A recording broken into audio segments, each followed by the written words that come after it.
Hi friends, आप सभी का स्वागत है आपके अपने YouTube channel study with R K Rai में। तो आज हम लोग एनसीईआरटी जो सीरीज देख रहे थे 360 डिग्री वाला, इसका जो सीरीज देख रहे थे उस सीरीज को कंटिन्यू करते हुए आज हम लोग इसमें जो बचा हुआ पार्ट 2 था चैप्टर 3 का, उसको देखेंगे। इससे पहले हमने इसमें 2 चैप्टर कर लिया है, ठीक है ना। जिन साथियों ने क्लास नहीं देखा है, क्लास यूट्यूब पे अपलोड है, क्लास देख लीजिएगा ताकि जब सीरियल क्रम में देखते रहेंगे तो उसको आपको समझने में आसानी होगी, ठीक है। अभी हम लोग क्लास 10th का हिस्ट्री कर रहे हैं, फिर 9th करेंगे, फिर 8 करेंगे, 6 फिर 7, इस तरह से करते जाएंगे। उसके बाद 11th-12th में भी करेंगे, ठीक है। रिवर्स क्रम में कर रहे हैं। यदि आप टीआरई के स्टूडेंट हैं तो यह सीरीज आपके लिए रामबाण है, क्योंकि अगर आपका मेन सब्जेक्ट हिस्ट्री है तो वहाँ 40 नंबर में पूछा जाएगा और प्लस 8 नंबर कॉमन पेपर का जोड़ दीजिए, तो टोटल मिला के 48 नंबर। अगर आपका मेन पेपर में हिस्ट्री नहीं है तो फिर भी आपका 8 नंबर पूछा जाना है उसमें, ठीक है। इस हिसाब से आपके लिए यह सीरीज बेहद उपयोगी है। तो चलिए इस सीरीज को कंटिन्यू करते हुए हम लोग देखते हैं इसमें। देखिए, इससे पहले हमने इसमें 2 चैप्टर कंप्लीट कर रखा है। देखिए, ये क्लास 10th का यहाँ हिस्ट्री है, ठीक है। इससे पहले हमने यूरोप में राष्ट्रवाद का उदय कर लिया है, भारत में राष्ट्रवाद ये भी कर लिया है, और अभी हमारा 3rd चैप्टर चल रहा है भूमंडलीकृत विश्व का बनना, ठीक है। इसका हम लोगों ने पार्ट 1 देख लिया, आज पार्ट 2 हमारा होगा, ठीक है। और ये चैप्टर भी एंड हो जाएगा यहाँ से। उसके बाद बचेगा इसमें हमारा 2 चैप्टर। उसके बाद हम लोग फिर चलेंगे क्लास 9th में, फिर चलेंगे 8 में, ऐसे रिवर्स क्रम में करते चलेंगे। अगर आप हमारे चैनल पर नए होंगे तो चैनल को सब्सक्राइब कर लीजिएगा, लाइक कर दीजिएगा, और क्लास देखने के बाद किसी अपने फ्रेंड सर्किल ग्रुप में शेयर कर दीजिएगा ताकि ये क्लास और लोगों तक पहुँचे और उनको भी फ़ायदा मिले। तो आइए क्लास को शुरू करते हैं, देखते हैं। तो आज हम लोग क्वेश्चन नंबर 17 से देखेंगे। इससे पहले हमने 16 क्वेश्चन कर लिया है पार्ट फर्स्ट में, और पार्ट सेकंड आज हमारा होगा। इसमें हम लोग जितना भी क्वेश्चन रेस्ट बचा हुआ था सभी को देखेंगे, ठीक है। और आपको एक बात बता दें कि इस बुक में कहीं-कहीं एरर भी है, ठीक है ना? उसको हम लोग सही करते हुए चल रहे हैं, इसलिए थोड़ा-सा समय भी लग रहा है। इसलिए एक दिन में हम पूरा एक चैप्टर कंप्लीट नहीं करवा पा रहे हैं, क्योंकि उससे पहले हमको बुक को देखना होता है। कहीं अगर एरर है तो उसको सुधार करना भी होता है, ठीक है ना? तो चलिए देखते हैं इसमें क्या दिया है। क्वेश्चन नंबर 17 दिया है कि 19वीं सदी की इस अनुबंध व्यवस्था को क्या कहा जाता था? ऑप्शन दिया नई दास प्रथा, रोजगार की नई प्रणाली, स्वतंत्रता की एक नई प्रणाली, और उपयुक्त में से कोई नहीं। इसका आंसर बताना है कि इसका आंसर क्या होगा। देखिए, इसमें कह रहा है कि 19वीं सदी के अनुबंध व्यवस्था को क्या कहा जाता है। तो इसमें दिया है, ये इसका आंसर जो होगा हमारा नई दास प्रथा। जब आप एनसीईआरटी बुक में पढ़ते होंगे, ठीक है ना, 19वीं सदी के अनुबंध की व्यवस्था के बारे में, तो वहाँ आपको पढ़ने को मिला होगा, उस व्यवस्था को क्या बोलेंगे, नई दास व्यवस्था मिलेंगे। चलिए इसका व्याख्या देखते हैं कि व्याख्या क्या दिया है। इसका व्याख्या कहता है 19वीं सदी की इस अनुबंध व्यवस्था को बहुत सारे लोगों ने नई दास प्रथा का नाम भी दिया है। बगानों में या कर्म या कथा कार्यस्थल पर पहुँचने के बाद मजदूरों को पता चलता है कि वो जैसे ही उम्मीद कर रहे थे वहाँ वैसे हालात नहीं थे। मतलब जो मज़दूर था जब वहाँ पहुँचा तो उसको अपने मन में वो जैसा उम्मीद किया था कि वहाँ इस तरह का हालात होगा, लेकिन वहाँ हालात पहुँचने के बाद उस तरह का नहीं था। क्वेश्चन नंबर 18 कहता है कि त्रिनिदाद और गुयाना में से कौन-सी मशहूर म्यूज़िक है? ऑप्शन दिया है सिम्फनी म्यूज़िक, चटनी म्यूज़िक, उपयुक्त में से दोनों, उपयुक्त में से कोई नहीं। देखिए, इसका सही आंसर हो जाएगा हमारा चटनी म्यूज़िक। क्या हो जाएगा? चटनी म्यूज़िक। चूँकि जब भारतीय अप्रवासी वहाँ पहुँचा था तो उसमें उस चटनी म्यूज़िक का क्या था, उसमें रचनात्मक उसमें देखने को मिला था उसको। देखिए इसके व्याख्या के बारे में क्या कहता है कि इसकी व्याख्या लिखा है कि त्रिनिदाद और गुयाना में मशहूर चटनी म्यूज़िक भी शामिल अप्रवासियों के वहाँ पहुँचने के बाद सामने आई रचनात्मक अभिव्यक्तियों का ही उदाहरण है। सांस्कृतिक समागम का ये स्वरूप एक नई वैश्विक दुनिया के उदय की प्रक्रिया के अंग थे। यह ऐसी प्रक्रिया थी जिसमें अलग-अलग स्थानों की चीज़ें आपस में घुल-मिल जाती थी, उनकी मूल पहचान और विशिष्टताएँ गुम हो जाती थी। बिल्कुल नया स्वरूप सामने आता था। देखिए क्वेश्चन नंबर नेक्स्ट कहता है 19 नंबर 1800 के आसपास सूती कहता है सन 1800 के आसपास सूती कपड़ा का निर्यात कुल भारतीय निर्यात के 30% से घटकर 1870 में डैश प्रतिशत हो गया था। तो ऑप्शन दिया है कि 5, 4%, 3% और 6%। देखिए ये जो इसका आंसर जो हमारा सही आंसर होगा वो होगा 3। कितना? 3%। चूँकि 1800 के आसपास जो सूती कपड़ा का निर्यात हुआ था, उसमें जो घटकर 30% हो गया था, ठीक है? लेकिन 1870 से पहले 1815 में भी इसका रेट घटा था। 1815 में ये घटकर शायद 15% हो गया था। कितना? 15%, और फिर 1870 में घटकर ये 3% होता है, ठीक है? तो आइए इसका व्याख्या देखते हैं, इसके व्याख्या में क्या लिखा है। इसका व्याख्या लिखा है सन 1800 में कहता है कि सन 1800 के आसपास निर्यात में सूती कपड़े का प्रतिशत जो 30% था, 1815 में घटकर 15% रह गया। ठीक है? देखिए 1815 में कितना 15% रह गया और 1870 तक यह अनुपात जो है केवल 3% ही रह गया था। ठीक है ना? पहले 1815 में कितना था? 1815 में घटकर 15% तक गया और फिर 1870 तक घटते-घटते कितना 3% रह गया था। क्वेश्चन नंबर 20 कहता है कि 1812 से 1871 के बीच कच्चे कपास का निर्यात 5% से बढ़कर डैश प्रतिशत हो गया था। तो 5% से बढ़कर कितना हो गया था?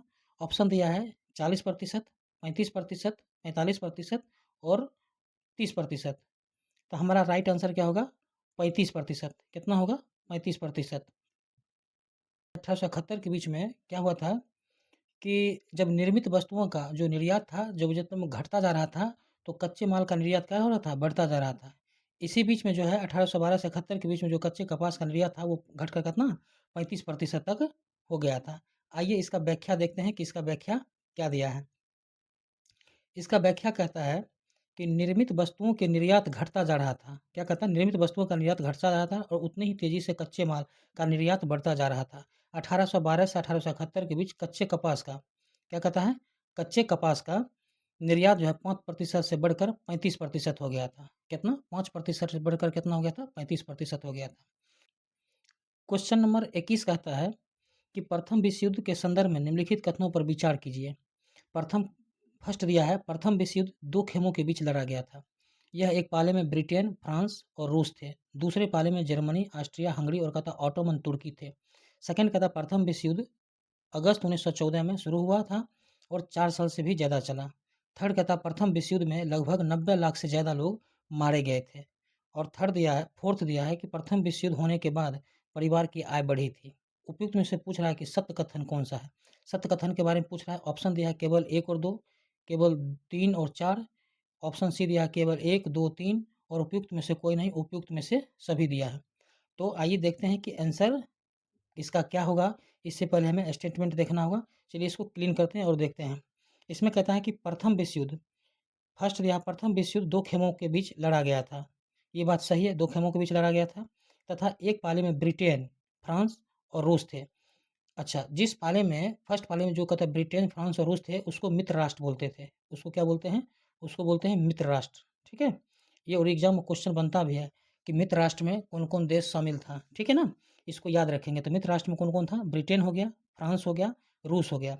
अच्छा, दूसरा पाला में कौन था? तो दूसरे पाले में अब यहाँ कहता है कि 2 खेमों के बीच है। दूसरे पाले में जर्मनी, ऑस्ट्रिया, हंगरी और ऑटोमन तुर्की थे। ठीक है? तो दूसरे पाले में जो इनको धुरी राष्ट्र बोलते हैं। इनको क्या बोलेंगे? धुरी राष्ट्र भी बोलेंगे या धुरी शक्तियाँ बोलेंगे। ठीक है ना? तो धुरी राष्ट्र में तो ये भी क्वेश्चन बनता है एग्जाम में कि धुरी शक्तियों में कौन-कौन से देश शामिल थे या धुरी राष्ट्र में कौन-कौन से देश शामिल थे। तो इसमें कौन-कौन देश शामिल थे? तो जर्मनी, ऑस्ट्रिया, हंगरी और ऑटोमन तुर्की। तो इस तरह से इस दोनों के बीच में जो युद्ध हुआ था मित्र राष्ट्र और धुरी राष्ट्र कहिए या धुरी शक्तियों के बीच क्या था? प्रथम विश्व युद्ध लड़ा गया था। सेकंड कहता है सेकंड नंबर स्टेटमेंट दिया है कि प्रथम विश्व युद्ध अगस्त 1914 में शुरू हुआ था। ये ठीक है। और कहता है कि और यह 4 साल से भी ज़्यादा चला। ये भी सही है। यानी कि दूसरा स्टेटमेंट हमारा क्या है? सही है। पहला स्टेटमेंट भी क्या है? सही है। थर्ड कहता है कि प्रथम विश्व युद्ध में लगभग 90 लाख से ज़्यादा लोग मारे गए थे। ये भी सही है। ठीक है ना? चूँकि इसमें पढ़िएगा तो उसमें 90 लाख एनसीईआरटी में लिखा है कि 90 लाख से ज़्यादा लोग क्या हो गए थे? मारे गए थे। चौथा नंबर कहता है कि फोर्थ स्टेटमेंट कहता है कि प्रथम विश्व युद्ध होने के बाद परिवार की आय बढ़ गई थी। ये गलत है। जब जब भी प्रथम विश्व युद्ध हुआ था तो उसमें कई परिवारों को क्षति हुई थी। ठीक है ना? इसमें जो लिखा है कि परिवार की जो आय बढ़ गई थी, ये गलत लिखा है। परिवार की आय बढ़ने के बजाय घट गई थी। ठीक है ना? अर्थव्यवस्था डाउन हो गया था, आय क्या हो गया था? घट गया था। आइए इसके व्याख्या को देखते हैं कि क्या लिखा है। इसका व्याख्या लिखा है कि पहला विश्व युद्ध 2 खेमों के बीच लड़ा गया था। एक पाले में मित्र राष्ट्र यानी ब्रिटेन, फ्रांस और रूस थे। था ना? देखिए मित्र राष्ट्र में कौन-कौन था? ब्रिटेन था, फ्रांस था और रूस था और दूसरे पाले में केंद्रीय शक्तियाँ या धुरी शक्तियाँ जो भी कहिए या धुरी राष्ट्र कहिए उसको। ठीक है ना? यानी जर्मनी, ऑस्ट्रिया, हंगरी और ऑटोमन तुर्की थे। ठीक है? अगस्त 1914 में जब युद्ध शुरू हुआ उस समय बहुत सारी सरकारों को यही लगता था कि यह युद्ध ज़्यादा से ज़्यादा क्रिसमस तक खत्म हो जाएगा। पर यह युद्ध तो 4 साल से भी ज़्यादा समय तक चलता रहा। बिना कल्पना नहीं मतलब कि कल्पना नहीं की जा सकती थी। ठीक है ना? मतलब बिना कल्पना की के ही युद्ध यह चलता रहा, ये कल्पना नहीं की जा सकती थी। युद्ध में 90 लाख से ज़्यादा लोग मारे गए और 2 करोड़ कतः घायल हो गए। लोगों की संख्या बहुत कम रह गई और परिवार के सदस्य घट जाने से युद्ध के बाद परिवारों की आय हुई क्या हुई गिर गई थी। परिवार की जो आय थी वो क्या हो गई थी गिर गई थी। चलिए नेक्स्ट क्वेश्चन कहता है कि प्रथम विश्व युद्ध, क्वेश्चन नंबर 22 दिया है कि प्रथम विश्व युद्ध किस देश को कर्जदार के बजाय कर्जदाता देश बना दिया था। कहा कि प्रथम विश्व युद्ध में किस देश को कर्जदार के बजाय कर्जदाता देश बना दिया गया था। तो ऑप्शन दिया ब्रिटेन को, अमेरिका को, जर्मनी को और फ्रांस को। तो इसका सही आंसर होगा अमेरिका। क्या होगा? अमेरिका। चूंकि कैसे, जब इस तरह से प्रथम विश्व युद्ध हो रहा था, उसमें तो ब्रिटेन को जब कोई भी चीज़ की ज़रूरत पड़ती थी, चाहे रुपया पैसा की ज़रूरत हो या फिर किसी चीज़, किसी सामान की ज़रूरत हो, तो यह क्या कर रहे थे, अमेरिका के बैंकों से ही कर्ज ले रहे थे। अमेरिका के बैंक से, अमेरिका के जनता से ही, ठीक है ना? कोई सामान की भी ज़रूरत पड़ती थी, रुपया पैसा की ज़रूरत पड़ती थी, या अमेरिका के बैंक का यूज़ करते थे या फिर अमेरिका के जनता से ही लेते थे, ठीक है ना? इस तरह जो है अमेरिका जो है इसमें कर्जदाता बन गया था। चलिए इसका व्याख्या देखते हैं कि इसके व्याख्या में क्या लिखा है। इसका व्याख्या लिखा है, युद्ध के कारण दुनिया की कुछ सबसे शक्तिशाली आर्थिक ताकतों के बीच आर्थिक संबंध टूट गए। अब वे देश एक दूसरे से बदला लेने के पर क्या हो गए थे, उतारू थे। इस युद्ध के लिए ब्रिटेन को अमेरिकी बैंकों और अमेरिकी जनता से भारी कर्जा लेना पड़ा। फलस्वरूप इस युद्ध ने अमेरिका को की बजाय कर्जदाता देश बना दिया। कर्जदार के बजाय क्या बना दिया, कर्जदाता देश बना दिया। कहने का आशय यह हुआ कि युद्ध के बाद दूसरे देशों में अमेरिकी एवं उसके नागरिकों की संपत्तियों की कीमत अमेरिकी में दूसरे देशों की कहते सरकारों या उन नागरिकों के स्वामित्व अथवा नियंत्रण वाली संपदाओं से कहीं ज़्यादा हो चुकी थी। ठीक है। चलिए क्वेश्चन नंबर 23 कहता है कि प्रथम विश्व युद्ध के संदर्भ में निम्नलिखित कथनों पर क्या कीजिए, विचार कीजिए। फर्स्ट दिया है कि प्रथम विश्व युद्ध से पहले ब्रिटेन दुनिया का सबसे बड़ा अर्थव्यवस्था था, लेकिन युद्ध के बाद सबसे लंबा संकट उसे ही झेलना पड़ा। सेकंड कहता है कि युद्ध के खर्चे की भरपाई करने के लिए ब्रिटेन ने भारत से काफ़ी कर्ज लिए थे। ऑप्शन नंबर थर्ड दिया है कि प्रथम विश्व युद्ध, क्या दिया, प्रथम विश्व युद्ध से ब्रिटेन में बेरोजगारी बढ़ने लगी थी। उपयुक्त में से पूछा है सत्य कथन कौन सा है। तो ऑप्शन दिया केवल एक और तीन, केवल दो, और उपयुक्त में से कोई नहीं, उपयुक्त में से एक से अधिक। अब इसका सही आंसर क्या होगा, इसके लिए हमको देखना पड़ेगा फिर से कि स्टेटमेंट क्या दिया है। तो फर्स्ट स्टेटमेंट हमारा कहता है, फर्स्ट स्टेटमेंट में कहता है कि प्रथम विश्व युद्ध के संदर्भ में कहता है कि प्रथम विश्व युद्ध से पहले ब्रिटेन दुनिया का सबसे बड़ा अर्थव्यवस्था था, लेकिन युद्ध के बाद इसे सबसे लंबा संकट से ही झेलना इसे ही पड़ा था। सबसे लंबा संकट उसे ही झेलना पड़ा था। किसके बारे में बोल रहा है, ब्रिटेन के बारे में। ये बिल्कुल सही बात है, ये राइट है, ठीक है ना, ये हमारा स्टेटमेंट जो है राइट है। सेकंड कहता है कि युद्ध के खर्चे की भरपाई करने के लिए ब्रिटेन ने भारत से काफ़ी कर्ज लिए थे। ये देखिए गलत है। ब्रिटेन कर्जा तो लिया था लेकिन भारत से नहीं, किससे लिया था, अमेरिका से लिया था। अमेरिका से ले, चूँकि उसका अमेरिका का बैंक यूज़ करता था, अमेरिका के जनता से कोई भी सामान लेना होता था तो उसको अमेरिका की जनता से लेता था, ठीक है ना? तो यहाँ जो लिखा है कि भारत, इस हिसाब से इस स्टेटमेंट जो है हमारा गलत है। थर्ड दिया है, थर्ड नंबर में दिया है, प्रथम विश्व युद्ध से ब्रिटेन में बेरोज़गारी बढ़ने लगी थी। देखिए ये सही है, ये स्टेटमेंट सही है। जब युद्ध हुआ था तो बेरोज़गारी जो था वो चरम सीमा पर आ गया था ब्रिटेन में, ठीक है ना? ब्रिटेन पूरी तरह से परास्त हो गया था, भारी संकट में फँस गया था। उपयुक्त में से पूछ रहा है कौन सा कथन सत्य है? तो देखिए इस हिसाब से हमारा आंसर हो जाएगा ऑप्शन नंबर बी, केवल फर्स्ट और थर्ड, ठीक है ना? सेकंड वाला गलत था, जिसमें उसमें चूँकि कह रहा था कि ये भारत से हेल्प लिया था ब्रिटेन, ऐसा नहीं था, वो अमेरिका से हेल्प लिया था। फर्स्ट नंबर तो सही था, ठीक है? संकट में जो ब्रिटेन सबसे संकट में फँस गया था, और ये थर्ड नंबर हमारा जो प्रथम विश्व युद्ध में ब्रिटेन जो है बेरोज़गारी बढ़ने लगी, ठीक है ना? ये सही है। तो इस हिसाब से ऑप्शन नंबर बी हो जाएगा फर्स्ट और थर्ड। देखिए इसका व्याख्या देखते हैं, इसके व्याख्या में क्या लिखा है। तो इसके व्याख्या में लिखा है कि युद्ध के बाद आर्थिक स्थिति को पटरी पर लाने का रास्ता काफ़ी मुश्किल साबित हुआ। युद्ध से पहले ब्रिटेन दुनिया की सबसे बड़ी अर्थव्यवस्था था। युद्ध के बाद सबसे लंबा संकट उसे ही झेलना पड़ा। जिस समय ब्रिटेन युद्ध से जूझ रहा था, उस समय भारत और जापान में उद्योग विकसित होने लगे थे। युद्ध के बाद भारतीय बाजार में पहली बारी वर्चस्वशाली स्थिति प्राप्त करना ब्रिटेन के लिए क्या था, बहुत मुश्किल हो गया था। अब उसे जापान से भी मुकाबला करना था। सो अब उसे जापान से भी अलग ही एक मुकाबला करना था। युद्ध के खर्चे की भरपाई करने के लिए ब्रिटेन ने अमेरिका से जमकर कर्ज लिए थे, ठीक है? इसका परिणाम यह हुआ कि युद्ध के खत्म होने तक ब्रिटेन क्या होता, भारी विदेशी कर्जों में दब चुका था, ठीक है? युद्ध के कारण आर्थिक उछाल का माहौल पैदा हो गया था, क्योंकि मांग, उत्पादन और रोजगारों में कहता भारी इजाफा हुआ था, ठीक है? पर कहता है कि जब युद्ध के कारण पैदा हुआ उछाल शांत होने लगा तो उत्पादन गिरने लगा और बेरोजगारी क्या हुई, बढ़ने लगी। बेरोजगारी क्या हुई, बढ़ने लगी। चलिए क्वेश्चन नंबर हमारा नेक्स्ट दिया है आर्थिक महामंदी। ठीक है, क्वेश्चन नंबर 24 क्या कहता है, आर्थिक महामंदी किस वर्ष प्रारंभ हुई थी? ऑप्शन दिया 1929 में, 1928 में, 1922 में और 1920 में। तो इसका हमारा सही आंसर क्या होगा? 1929 में। आर्थिक मंदी में महामंदी आपको याद होगा तो हमने इस पिछले क्लास में भी जो पार्ट 1 का क्लास करवा रहे थे उसमें भी हमने इस क्वेश्चन को पूछा था कि आर्थिक महामंदी कहता है किस वर्ष हुई थी। ठीक है ना, आपको हम बोले थे कि आंसर को पिन कीजिएगा कमेंट बॉक्स में। तो इसमें देखिए आर्थिक महामंदी किस वर्ष प्रारंभ हुई थी? तो 1929 में। हमारा सही आंसर क्या होगा? 1929। आइए इसका व्याख्या देखते हैं। तो इसका व्याख्या लिखा है कि आर्थिक महामंदी की शुरुआत 1929 से हुई और यह संकट 30 के दशक के मध्य तक बना रहा। इस दौरान दुनिया के ज़्यादातर हिस्सों के उत्पादन, रोजगार, आय, व्यापार में भयानक गिरावट दर्ज की गई। इस मंदी का समय और असर सब देशों में एक जैसा नहीं था, लेकिन आमतौर पर ऐसा माना जा सकता है कि कृषि क्षेत्रों और समुदायों पर इसका सबसे बुरा असर पड़ा। ठीक है, चलिए ये आर्थिक मंदी का क्वेश्चन ये टीआरई में पूछा जा चुका है, ये टीआरई का पीवाईक्यू बन चुका है। ठीक है, आप इसे याद रखेंगे, बेहद इंपॉर्टेंट क्वेश्चन है। क्लास कैसा लग रहा है कमेंट करके ज़रूर बताइएगा। अच्छा लग रहा है चैनल को सब्सक्राइब कर लीजिएगा, लाइक कर दीजिएगा और कुछ अपने फ्रेंड सर्किल में भी शेयर कर दीजिएगा। चलिए क्वेश्चन नंबर देखते हैं 25। भारत में गेहूं की कीमत 50% कब गिर गई थी? तो यहाँ लिखा ऑप्शन लिखा 1926 से 1928 के दरमियान, 1928 से 1930 के दरमियान, 1928 से 1934 के दरमियान और 1930 से 1934 के दरमियान। तो इसका हमारा राइट आंसर होगा 1928 से 1934 के दौरान। जब आप एनसीईआरटी में पढ़ेंगे, ठीक है ना, गेहूं की कीमत जो गिरती है 1928 से 1934 के दरमियान में गिरती है। ये उसमें क्या हो जाता है, महामंदी के कारण क्या होता है, ये जो व्यापार होता है प्रभावित हो जाता है उसी में। आइए इसका देखते हैं ऑप्शन में क्या दिया है कि औपनिवेशिक भारत कृषि वस्तुओं का निर्यात और तैयार मालों का आयातक बन चुका था। महामंदी ने भारतीय व्यापार को फौरन कतई कि प्रभावित किया।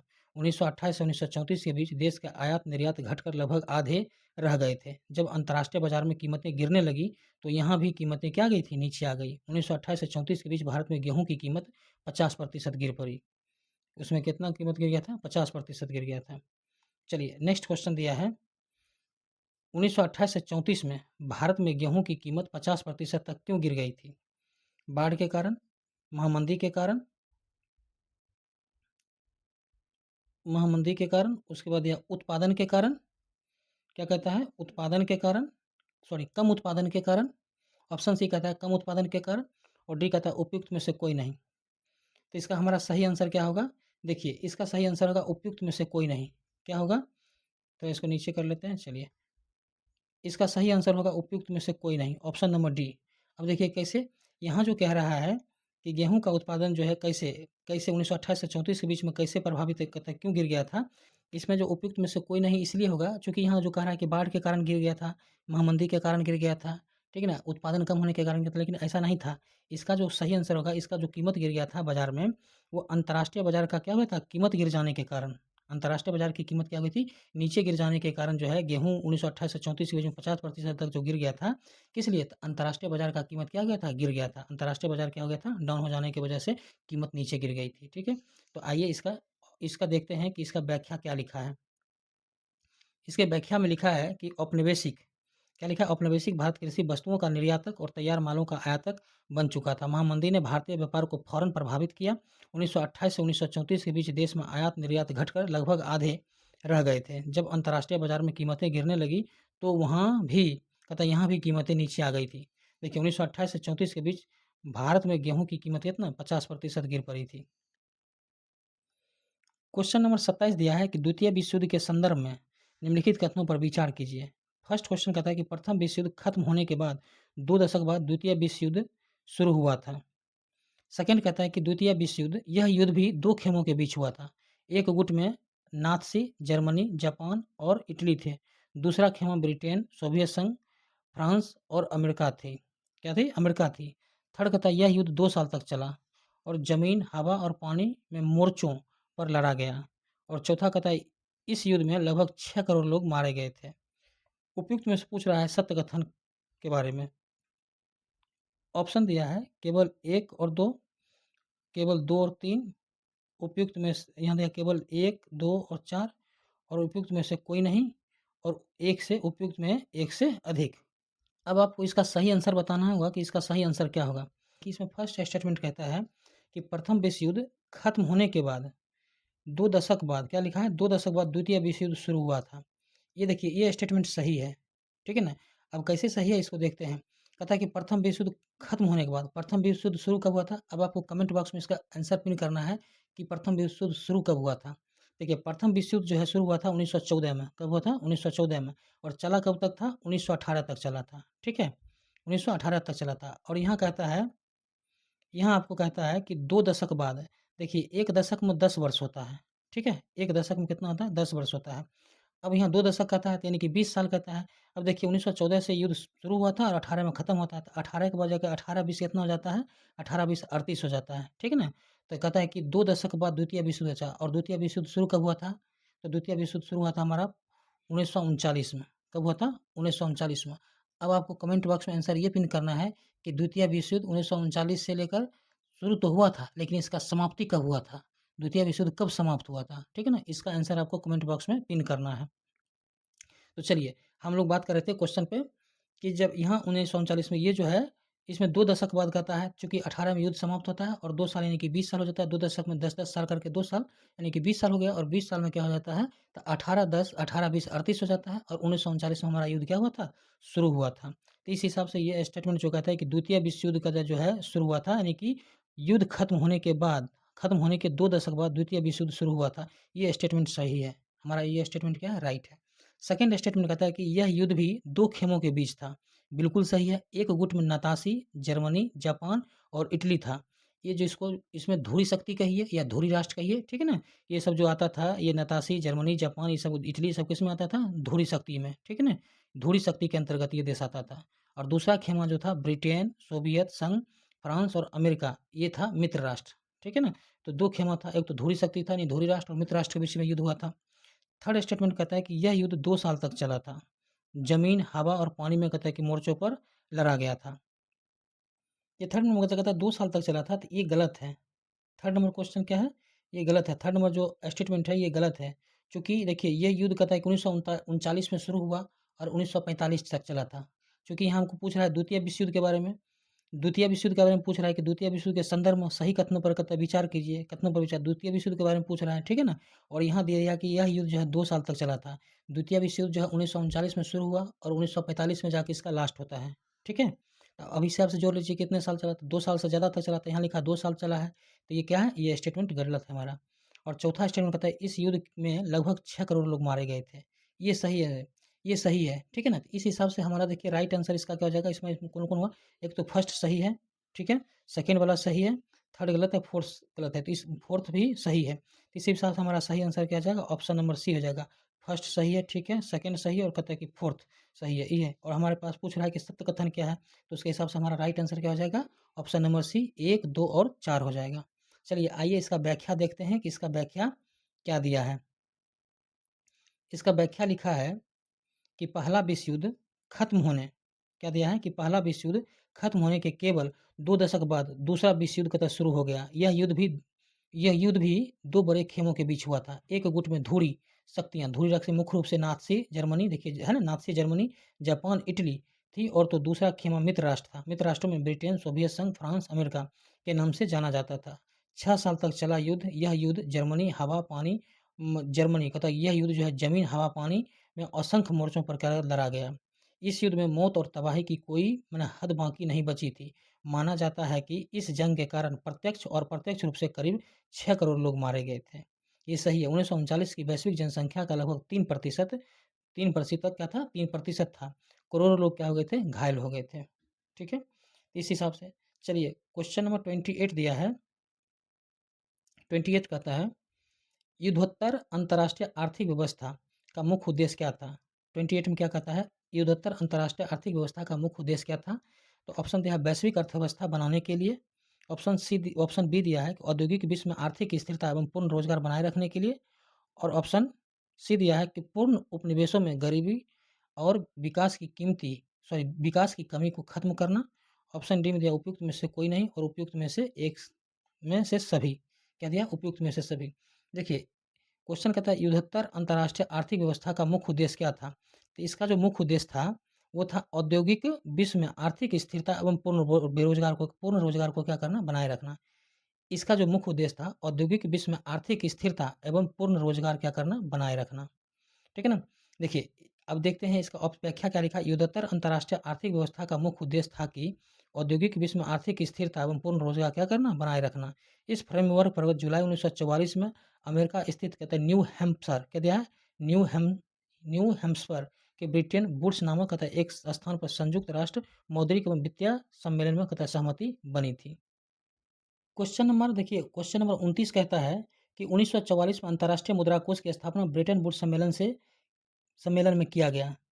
सेकंड कहता है युद्धोत्तर पुनर्निर्माण के लिए पैसे का इंतजाम करने के वास्ते अंतर्राष्ट्रीय पुनर्निर्माण एवं विकास बैंक का गठन किया गया। ऑप्शन सेकंड थर्ड स्टेटमेंट कहता है कि विश्व बैंक और आईएमएफ ने 1944 में औपचारिक रूप से काम करना शुरू किया। उपयुक्त में से पूछ रहा है कौन सा कथन सत्य है। ऑप्शन दिया है केवल एक दो, केवल 3 और उपयुक्त में से कोई नहीं, उपयुक्त में से एक से अधिक। देखिए इसका सही आंसर होगा, उसके लिए हमको पहले देखना होगा कि स्टेटमेंट में फिर से क्या। फर्स्ट लिखा है कि 1944 में अंतर्राष्ट्रीय मुद्रा कोष की स्थापना ब्रेटन वुड्स सम्मेलन से किया गया था, ये सही है। अब देखिए 1944 में अंतर्राष्ट्रीय मुद्रा कोष की स्थापना क्यों की गई थी, तो देखिए ये जो है जब द्वितीय विश्व युद्ध हुआ था, ठीक है, 1939 से 45 में, 1939 से 45 के बीच जब द्वितीय विश्व युद्ध हुआ था, तो द्वितीय विश्व युद्ध होने के बाद क्या हुआ था कि हमारा जो अर्थव्यवस्था था वो काफ़ी डाउन हो गया था, अर्थव्यवस्था काफ़ी प्रभावित हुआ था, इवन यहाँ तक कि नेगेटिव में चला गया था, ठीक है ना, अर्थव्यवस्था डाउन हो गया। तो उसी अर्थव्यवस्था को रिकंस्ट्रक्ट करने के लिए, पुनर्निर्माण करने के लिए 1944 में, कब, 1944 में एक सम्मेलन बुलाया गया था, ब्रेटन वुड्स सम्मेलन। उसको किस नाम से जानते हैं, ब्रेटन वुड्स सम्मेलन के नाम से जानते हैं। और ये सम्मेलन कहाँ हुआ था, तो ये यूएसए में हुआ था। कहाँ हुआ था, यूएसए में, ठीक है। चलिए इसको क्लीन कर देते हैं, कहाँ हुआ था, यूएसए में, यूएसए में हुआ था और 1944 में, ठीक है, 1944 में। अगर कभी इसका एग्जैक्ट डेट भी पूछ लिए कि मैंने 1944 में तो हुआ थी, अगर पूरा एग्जैक्ट डेट पूछ ले कि कब हुआ था, तो यह 1 जुलाई से लेकर के 22 जुलाई 1944 के बीच हुआ था। 1 जुलाई से 22 जुलाई 1944 के बीच हुआ था और इसमें कितना 44 देशों ने भाग लिया था, ठीक है। इसमें 44 देशों ने भाग लिया था और यही था रीज़न कि जो सेकंड वर्ल्ड वॉर हुआ था, इसके कारण अर्थव्यवस्था को क्या हुआ था, जितना अर्थव्यवस्था डाउन हो गए थे उसको रिकंस्ट्रक्ट करने के लिए सम्मेलन बुलाया गया था, ब्रेटन वुड्स। और उसी समय में आईएमएफ की जो है स्थापना की गई थी, ठीक है। अब आपको बताना है कि आईएमएफ की स्थापना कब हुई थी, आईएमएफ का मुख्यालय कहाँ है, ठीक है, और आईएफ में कितने सदस्य हैं, आईएमएफ में कितने सदस्य देश हैं, ठीक है ना।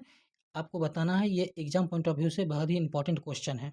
तो चलिए सेकंड देखते हैं, सेकंड स्टेटमेंट में क्या दिया है। सेकंड स्टेटमेंट में दिया है कि युद्धोत्तर पुनर्निर्माण के लिए पैसे का इंतजाम वास्ते करने के वास्ते अंतर्राष्ट्रीय पुनर्निर्माण एवं विकास बैंक का गठन किया गया था।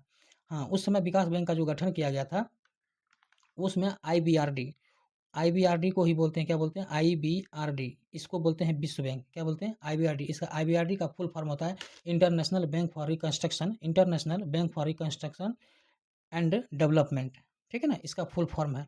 इसे ही हम विश्व बैंक के नाम से जानते हैं, किस नाम से, विश्व बैंक के नाम से जानते हैं। और यह 1944 में स्थापित किया गया था, ठीक है, 1900। ऐसे विश्व बैंक में टोटल वर्ल्ड बैंक ग्रुप कितना है, 5 है, 5 है। इसमें आप इसके बारे में डिटेल से पढ़ेंगे, इसको हम शॉर्ट में ब्रीफ कर दे रहे हैं आपको यहाँ, इसके बारे में आप पढ़ेंगे तो इसमें जैसे आईडीए हो गया, आईएफसी हो गया, मीगा हो गया, आईसीएसआईडी हो गया, आईबीआरडी हो गया, ये सब देश मिलकर रहता है, ठीक है ना। ये 5 देशों का एक वर्ल्ड बैंक ग्रुप है बना हुआ, ठीक है।